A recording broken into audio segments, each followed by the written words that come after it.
Hey there, this is Pat Ennis of Ennis Legacy Partners. Welcome to the Exit Readiness Podcast. I'm here with co-host Walter Dial, and Corby McGordon is here with us today as well. Our mission here on this podcast is to provide you, the business owner, with subject matter expertise on topics pertaining to building transferable or sellable business value, and then for planning your eventual exit from the business. We want to help you build a business that's transferable and then help you exit successfully. We gear everything we do here at Ennis Legacy Partners toward helping business owners get ready for their future and their inevitable exit. That includes recognizing any personal readiness planning gaps that they need to address, making sure they get addressed well in advance of the eventual exit. It involves identifying the exit route that most aligns with their financial, values-based, and legacy goals. Um, and it always includes controlling the future of their business and how they're going to build it for that eventual exit. A few key questions in that process would be what value will the owner need or want to get out of the business when they leave? Another question, if the intended exit route is an external sale to either a strategic or financial buyer, what does controlling the future growth and building of the business look like in order to maximize value with either one of those external buyers? If the intended exit route is either a sale to insiders, a transfer to children, or possibly an ESOP, what should controlling the future growth of the business look like? What needs to be strengthened to ensure the transferability? And so today we're going to talk about it. We're going to talk about controlling your company's future. And we have back with us today Tim Van Mieghem. Tim's a client. He's become a dear friend, and he's now also a strategic partner. He's the founding partner of the ProAction Group, which is an operational consulting firm. It's been around since 1995. And Tim and ProAction, they've been helping middle market companies identify, quantify, and then uncover latent value. ProAction's primary focus is serving private equity clients and their portfolio companies. And Tim's personal expertise in manufacturing, logistics, and inventory management are showcased in his book, Implementing Supply Partnerships, as well as his soon, very, very soon to be published book, Shocking Profit. And he also hosts the podcast, Shocking Profit Podcast, which we're fans of and actually scheduled to be on, I think, next week. And he believes, as we do, that operational excellence is a critical, essential, key component of unlocking a company's value. So, Tim, welcome back. Thank you, Pat. I am so glad to be here. What a great Well, intro and a great topic. it's always fun to have a conversation with you in whatever context. And I know Walter's got the first question for you today, I think, to get us going. Great to Fantastic. see you. So, I guess the three, Pat, Corby, and I can count on receiving a signed copy of your book as soon as it goes into print, right? Yes, exactly. Electronic version of Shocking Profit on October 28th, and the next 3 or 4 weeks after that is the physical copy. Wow, that's really cool. Congratulations. That's fantastic.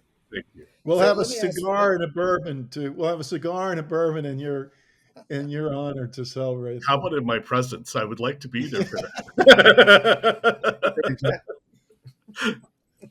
So, Tim, let me start off. So, what does the title Shocking Profit mean? Is it a company that is so bad you're amazed because, hey, we made a profit? Or is it a company that does great and then they go even beyond that? Thank you for asking that. It's a great question. And it is all the second. And in fact, I want to talk about that because when we tell stories and talk about some of the things that we find and things that lead to shocking profit, sometimes people will say, boy, that did that really happen? Did they really miss that? How could that happen? And here's the part of the reality of this is the it is we get it, we have a luxury of just coming in and working on the business. That is all we are doing. People, what we find in real world life, there's a few things that happen. People, one, they have to fill customer demand. Whether it's a service business or manufacturing, their days are filled with actually taking care of things. They don't have time to just go back and sit in the conference room and write on the whiteboard and say, "Boy, what if we just did everything different? What would we do?" Um, the second piece is, that law of thermodynamics about, body at motion tends to stay at motion, a body at rest tends to stay at rest. Uh, People are, when they're in a role, they're there to do their job. They are often not asked, and sometimes even shut down to some degree when they have an idea, right?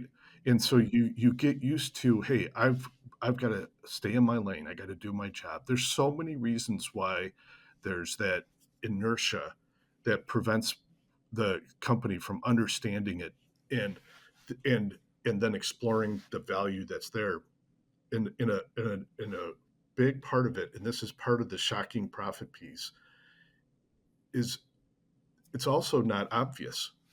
Um, we we often will walk into a situation, like lately we're working with a healthcare company, and what we're finding is the workarounds that they're having to do. They've got 40 locations. Every single look, we went to one of the locations, and a customer, a patient care uh, representative had 4 screens on her desk. Like, that's very interesting. What's going on here? She says, well, there's 4 different systems I have to go to take care of a patient. So I've set my desk up this way so I can do it all in one place. She's one person out of 40 locations. Every single location is figuring out their own way of addressing it. It's a workaround. And it is uh, anytime we have a workaround, this definition blows me away. A workaround is when you address a problem without solving it. Yeah. So, hey, Tim, in a Yes, situation like that, it's not unusual, right? Just to replace the 4 screens with some other technology and correct. that's like the workaround. The first workaround is what she's doing. You're right. Automating you can also automate to say, hey, let's have someone program all 4 screens into one, and it's all there, or get her one screen that's really high resolution. That's also it's not the going back and really understanding the process from beginning to end is where it works, and it has to be. And one of the things that happens is sub-optimization, where you squeeze one end of the balloon and you feel like, hey, this department's way more efficient, but it's affecting every other department um, adversely. uh, the opportunity, and this is the first big point of the book, and maybe the biggest, the first call out is to get curious. If you're the CEO, if you're a founder, if you're part of the leadership team, walk through an order from beginning to end. No judgment, curiosity. I just want to see what happens. I would just want to see how it works. I want to, if you're in a factory, walk the floor, see how it's going, ask questions about, you know, uh, and what'll happen, you'll see things. You're going to start to see things that it's so easy, if nobody's complaining, it's so easy for it to just go unnoticed. Yeah. Well, so one of the things that we talk a whole lot about that correlates with what you just said is exposing reality. One of my favorite business books of all time was written by Ram Charan and Larry Bossidy in regard to execution, Yes. executing a strategic plan, and they talk about in order to do that, you have to systematically and continually expose reality, which requires curiosity. a It does. willingness to be curious Yes, and face reality. absolutely. Uh, Yeah, yes, so Tim, when you're diving into a business, and like you said, owners, they're busy doing, right?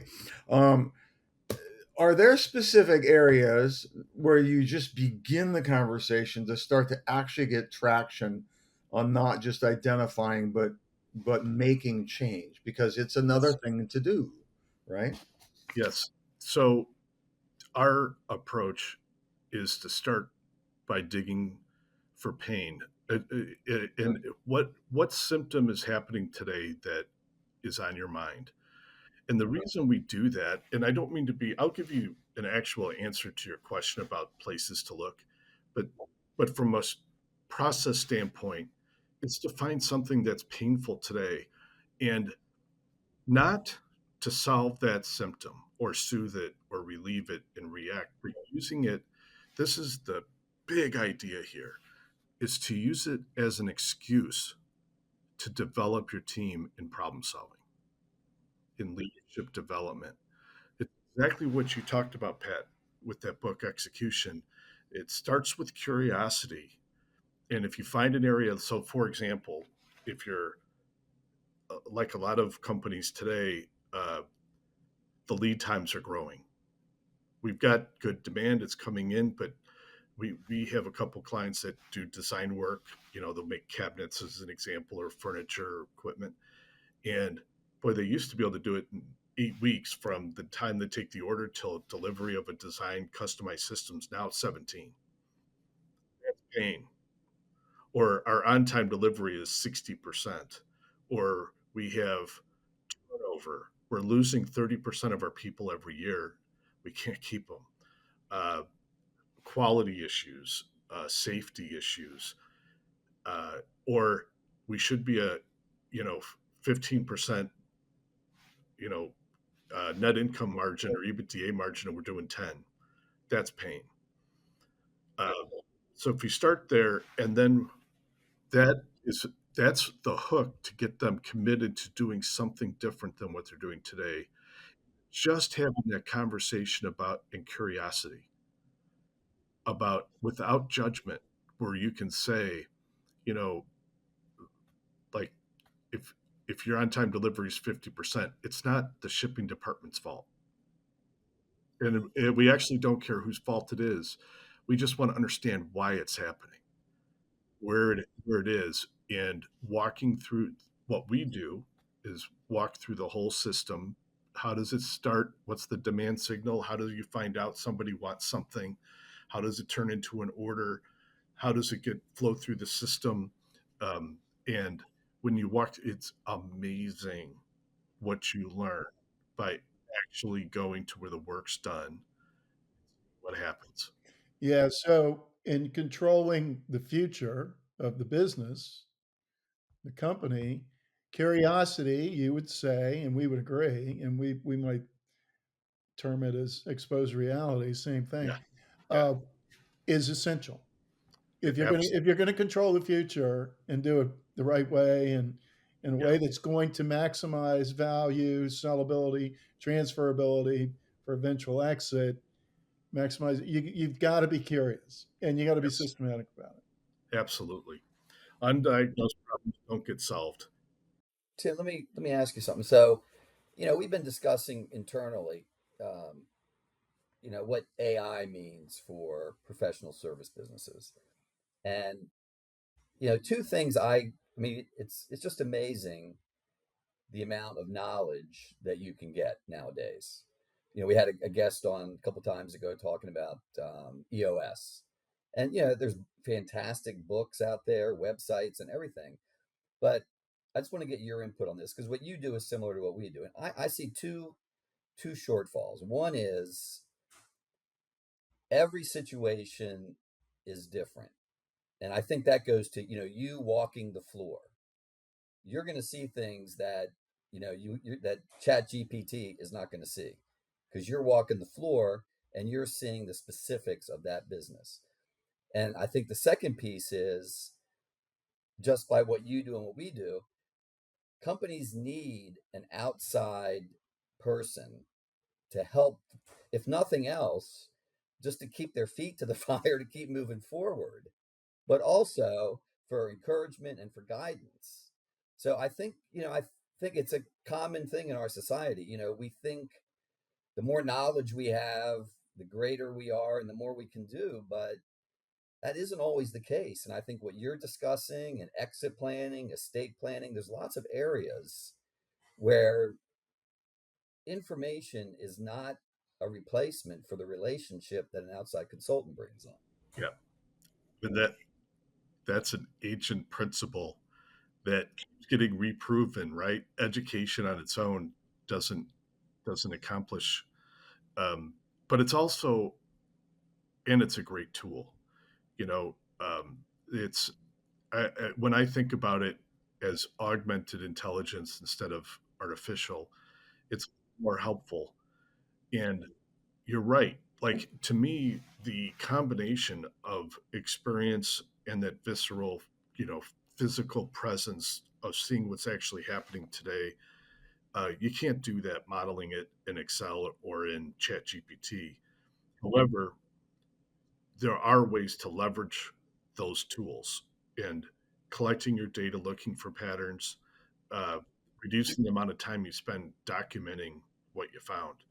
Uh, there's To me, it's like it's a new tool, it's a powerful tool, and we're going to spend the next 1 to 34 years figuring out how to best use it. Mm-hmm. Yeah, Tim, you said something, and it was kind of in passing, but uh, that the real key is teaching the team to become problem solvers. And when you think the old ancient adages, you want to teach people to fish, not give them a fish, right? Correct. It it is the punchline of the book is, at the end of the book, I say, now that you know how to shock your profit, it is my hope that you don't do it. What my hope is that your team does it. You work with your team to do it. If you find a problem that's worth solving, right? Like any kind of pain you might have, late deliveries, angry customers, we're losing people. If you simply solve it as the leader, the CEO, it's a tactical improvement. You have gotten the value of making that change, but you've missed the opportunity. The next problem that comes by, who has to solve it? You do, right? And the the what ends up happening, the way part of how you have when you find a problem that's worth solving and you use that as an excuse to develop your team, as opposed to, I'm going to send my entire leadership team to go do training and problem solving, and and then come back and hope they do it. I mean, that I'm not saying don't do it, but it may or may not work. But if you find a problem that needs solving and you use that as a reason to develop and teach the team how to problem solve, actually learn by doing it, it pays for itself immediately, and you've now developed the I think what business leaders and business owners will recognize over time is, if you're a food manufacturing company, you're not a food manufacturing company. You are a company that develops leaders in the food industry. You view that as, what I'm producing as the next leader in my company. Your company will explode, just blossom. Yeah, yeah, yeah. And what I love about what you're saying is, you know, we know that delegation is a real challenge for owners, but in a way, this kind of flips. Yeah, but in a way, it kind of flips the script, if you will. So it's not, let's solve a problem together, not I'm giving up power. And I love that. Have you found owners that it clicks with them? Yeah, I think it's on a spectrum where or bell curve where most business owners respond to evidence and experience. And once they see that they got it, the first time that a team says, "Oh, you know, we've got, we're at, 70% on time delivery. We're going to do this project, you know, business owner, and in 2 months we'll let you know how it goes." And 2 months later, they've got it from 70 to 85% with a plan to get to 90. You know, oh, you start to learn and you say, okay, good. I can go to sleep at night. I can go focus on something else. Um, there are there are some business owners that are so tied to their identity of being the chief problem solver that they but I've got to say, for everyone like that, there's 10 that are open to evolving how they lead. Yeah, and listeners, I'll just insert this real quick.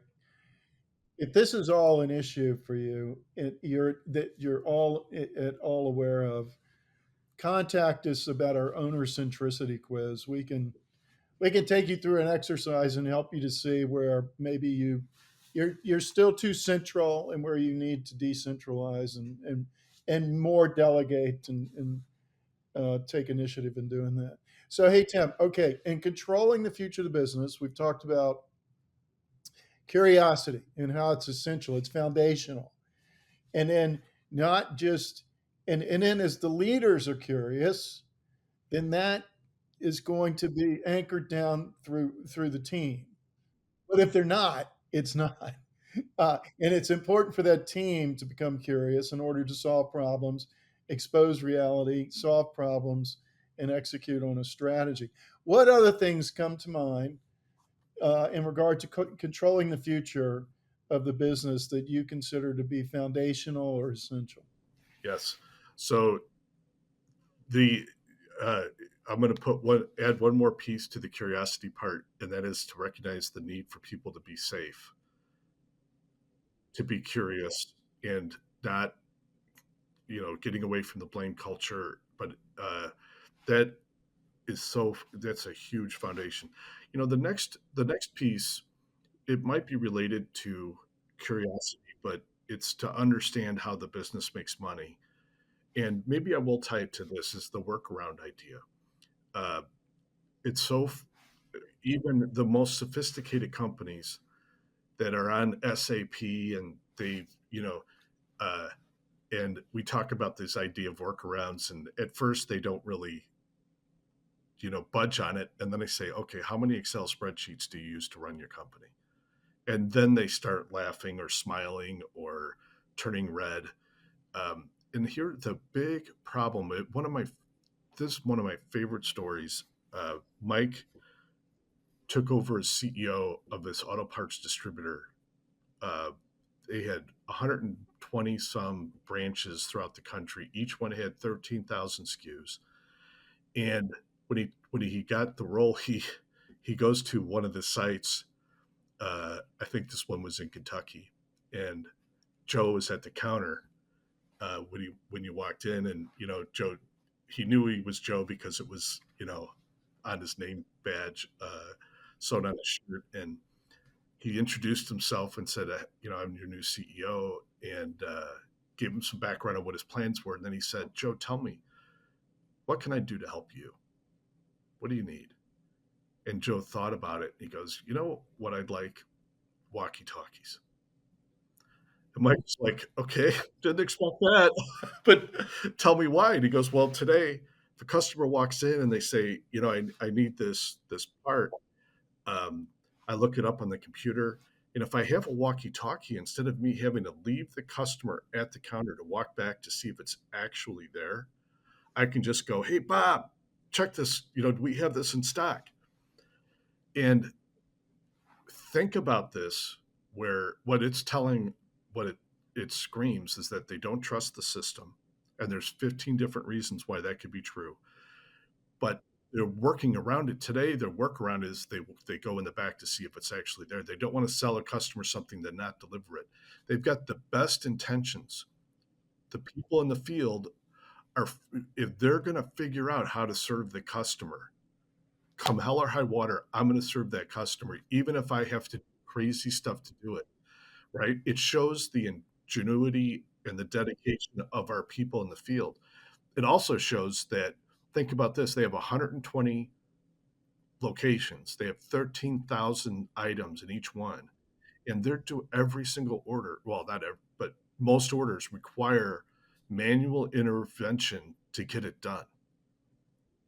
The opportunity, when that workaround is was I some of the big things that happened because of this.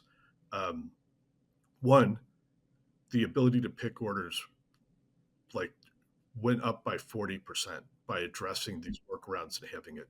Two, inventory levels down by half with an increase in order fulfillment levels. I mean, we're talking tens of millions of dollars of inventory eliminated and increasing order fulfillment, because what ended up happening is we had to get control of their inventory system. They didn't know what they had.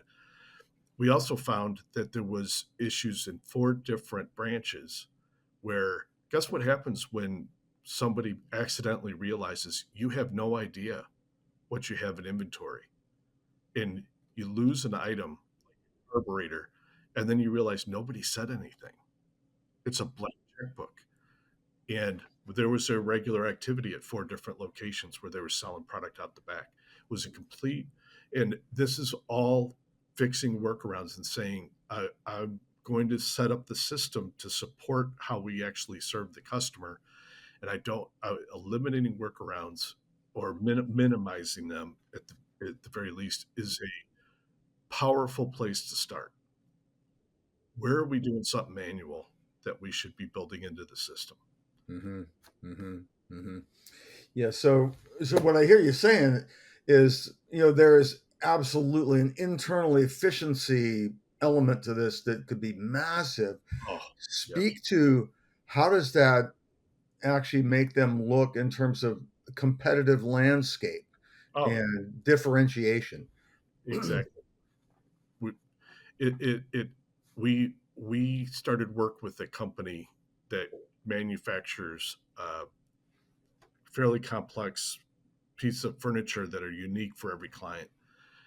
And when we started the project, they had a $2.5 million backlog that had been kind of steady for 6 or 8 months, and they couldn't work through it. Their lead times had doubled, and it was taking them. They were quoting things out a full quarter, and it used to be that they could get it to them in 6 weeks. And I am not kidding you. By addressing workarounds primarily and bringing some controls to it, 8 weeks after we started that project, their backlog was completely worked through and shipped to the customers. And their lead time got back to that 6 to 8 weeks. And it was addressing workarounds. The beautiful thing about, if you start by looking there, the improvements are process improvements, not new systems, so it's something that happens and it impacts, like in month 2, if you're not seeing a big change, you're not doing it right. Yeah, that's a good point. I mean, that's a very, very, very important point you just made there. It's process, uh, because oftentimes these days, when owners or managers, leaders think about increasing efficiency, their mind might immediately right away go to technology. Like, we need new technology, and maybe you do, but maybe you don't. Maybe you need a different process. Yeah, it's a bit of. I completely agree with you, Pat. And even, if whether or not you're committed to changing technology or capex improvements of any kind, first understanding your process and what's working, what's not working is a good place to start. The worse the effort and time putting into automating a bad process, it's not good. Really? Yeah. Yeah. You fail quicker. Yes, yes, and you pay more to do it for Yeah. the privilege. Yes. So speak to the effect on people, just culture overall. The Corby, the passion for what we do comes from that aspect. Yes, because a few things. One, think about where we started. How do you start this process? Is by being curious. What does that mean? It means you go talk to people, you listen, you observe them, and how many people might go through a whole day and nobody hears them, right? That it's my stomach turns thinking about it. It's horrible. So you get to be the person who hears them, and and it starts there, and that now they're part of the solution. The people on the line, the people who are processing your orders, the people who interact with your customers, when you talk to them and you hear no judgment, just tell me what you're thinking, what's working, what's not. um, that's the first piece of this. And then the second part is, the first time I can remember, you talked about EOS, and if the book got a grip, there's a scene in there where they have a controller who does not fit in the company. And I can still feel the tension when I read this book the first time, when the facilitator, the integrator, uh, uh, noticed the problem in a meeting with the controller and the entire leadership team, and he stopped the meeting and said, "We got a problem here. What's going on?" They talked about the situation without it escalating or getting personal. It was just, here's the facts. This is what's happening today. And nobody's yelling, nobody's getting in trouble, nobody's screaming. It's just, oh, this is what is true today.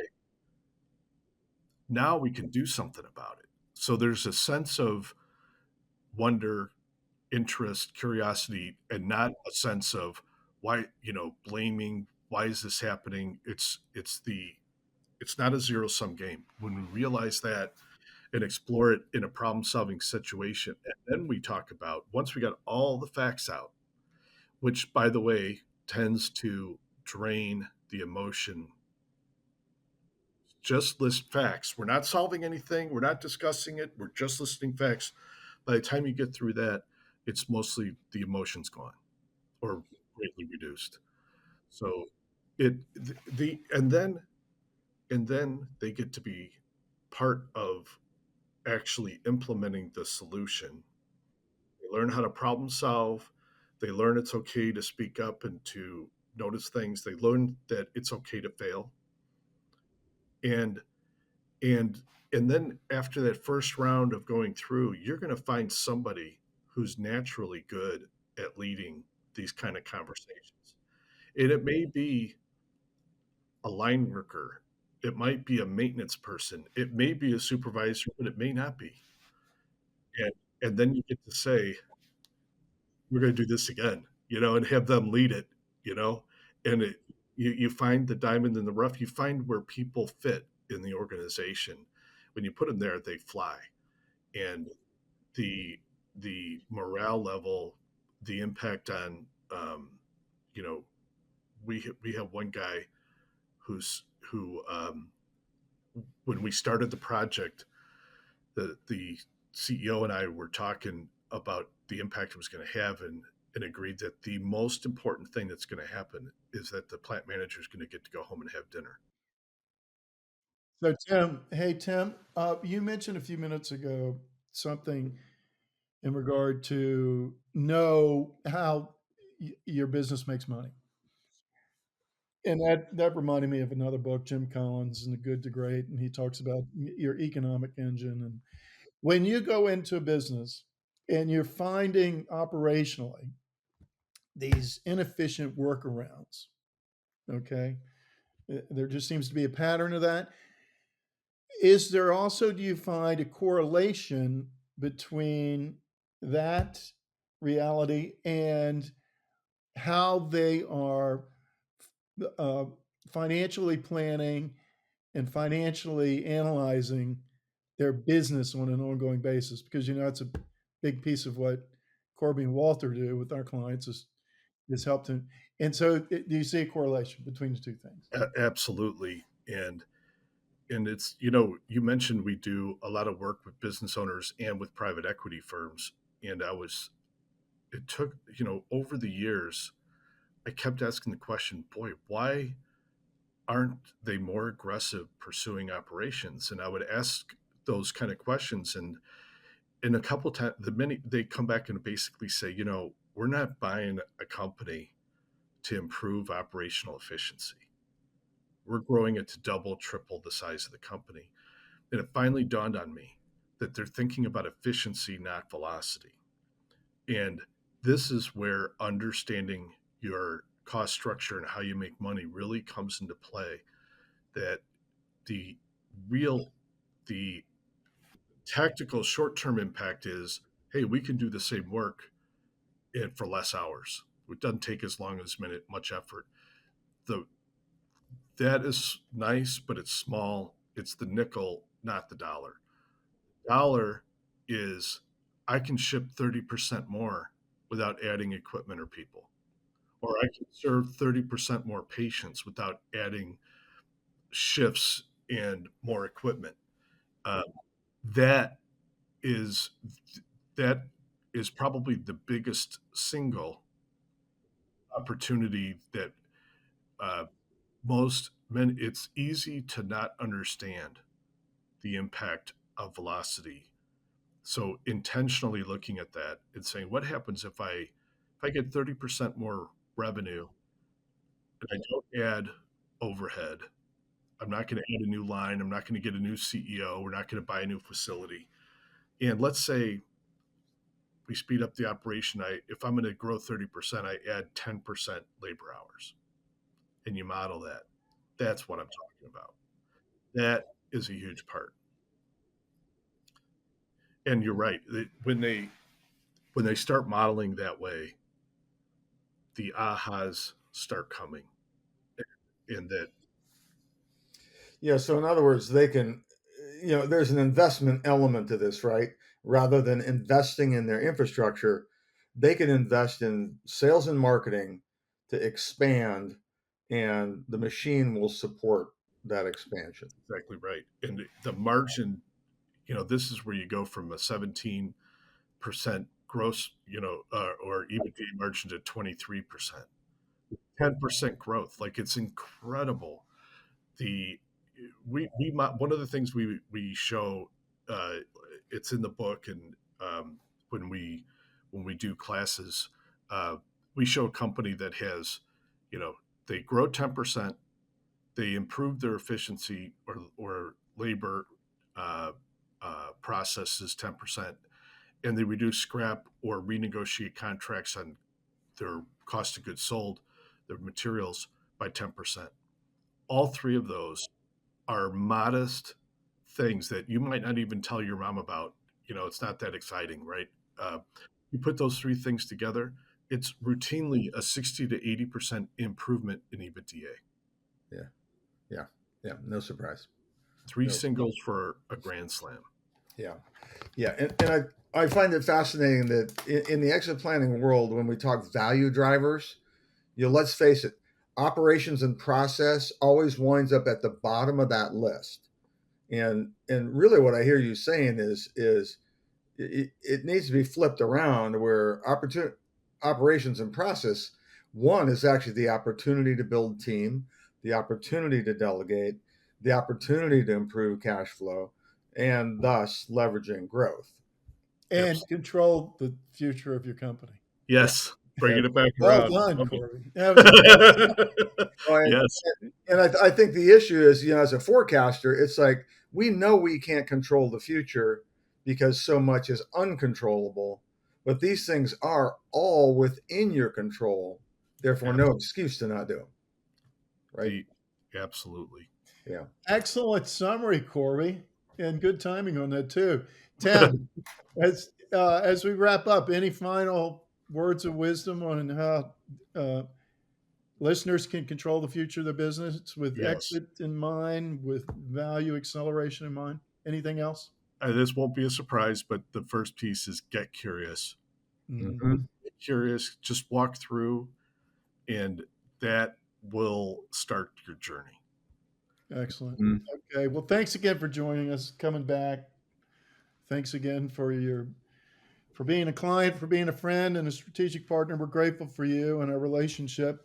Is there, let me hazard a guess here. Well, is there anything you'd like to promote today, Tim? Yes. October 28th, Shocking Profit will be available in Kindle format on Amazon. And of course, you go to www.shockingprofit.com and would love to hear from you. Excellent. And if there are listeners who want to contact you and for help, how can they get in touch? Yes. So you can reach me at Shocking Profit, also at ProActionGroup.com. And on LinkedIn, Timothy Van Mieghem. You should be able to find me. I would love to talk if you have questions of any kind. I would look forward to the conversation. Very good. Listeners, if you want help in maximizing the value of your business or planning for that eventual and inevitable exit, you can reach us through our website, exitreadiness.com. If you've benefited from today's episode, please consider liking it, sharing it on social media, and subscribing to the podcast. We'd be very grateful for that. Thank you for listening as always. And until next time on the Exit Readiness Podcast, this is Pat Ennis and Walter Dial with Corby McGordon signing off.